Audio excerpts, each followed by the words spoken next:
अली जफर साहब, यहाँ पर सेनेटर सिंधु साहब जो गुफ्तगू पहले कर रहे थे उसमें उन्होंने कहा, वे खत से तंज में ही उन्होंने बात की, लेकिन उन्होंने कहा कि एक खत जज साहब लिख रहे हैं और दूसरा खत जो है वो अडियाला से खान साहब जो है वो आर्मी चीफ को लिखना चाह रहे हैं। ये कल से रिपोर्ट हो रहा है मीडिया में, तो इसके ऊपर आप क्या कहेंगे? ये किस किस्म की कंफ्यूजन है पीटीआई के अंदर कि अली मोहम्मद खान साहब जो बहुत ही क्लैरिटी के साथ अपने ख्यालात का इजहार पार्लियामान के अंदर करते हैं और बड़ी पार्लिमानी जमहूरी सोच का हर बार इजहार करते हैं, उन्होंने कहा हमें कोई ब्रोकर या डीलर नहीं चाहिए जो हमें आपस में बिठाए। जब हम आपस की लड़ाई ऐवान से बाहर लेकर जाते हैं तो सुप्रीम कोर्ट, आपारा और पिंडी अमल में आता है।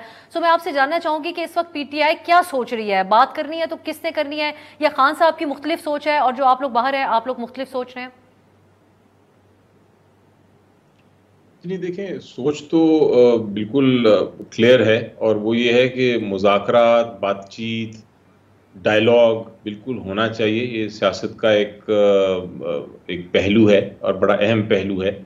और बातचीत अगर आप अपनी जमात या हुकूमत में भी जो हों उनके साथ नहीं करेंगे तो किसके साथ करेंगे? लेकिन इस सब के लिए बातचीत, डायलॉग, किसी तरफ किसी किस्म की निगोसिएशन, वो सब करने के लिए पहले एक माहौल क्रिएट करना पड़ता है। ये नहीं हो सकता कि जो अमन है वो यकतरफा हो या दोस्ती यकतरफा हो या ताली एक हाथ से बजे। सारी चीज़ें के लिए आपको एक एटमॉस्फेयर, एक दूसरी तरफ से एक पॉजिटिव सिग्नल और पॉजिटिव रियलिटी, प्रैक्टिकल रियलिटी होनी चाहिए। आप देखें कि ये हुकूमत के कुछ लोगों ने ज़रूर कहा है कि हम बातचीत करना चाहते हैं, लेकिन एक वक्त वो कहते हैं बातचीत करना चाहते हैं और दूसरी वक्त जो पीटीआई के बहुत सारे कारकुन हैं और लीडरान हैं उनको पकड़ के जेल में डाल दिया जाता है, गलत मुकदमे किए जाते हैं फाइल, और उसके बाद सज़ाएं भी हो जाती हैं। बातचीत नहीं करने दी जाती, जलसे नहीं करने दिए जाते।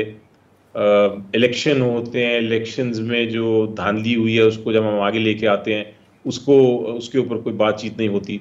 रिजर्व सीट्स हड़प कर ली जाती हैं, उस पर भी हमें मुकदमे करने पड़ते हैं। तो जब इस किस्म का एटमॉस्फेयर हो, और मैं बहुत सारी चीज़ें भी बयान कर सकता हूं लेकिन वक्त कम है, पॉइंट ये है कि इतनी सारी चीज़ें हों तो फिर आप उस वक्त डायलॉग की बात नहीं कर सकते। हाँ, अगर ये सिचुएशन क्लियर हो जाए, बातचीत ज़रूर होनी चाहिए। बिल्कुल, मैं तो बातचीत हमेशा कहता हूं कि बातचीत से ही हल निकलते हैं।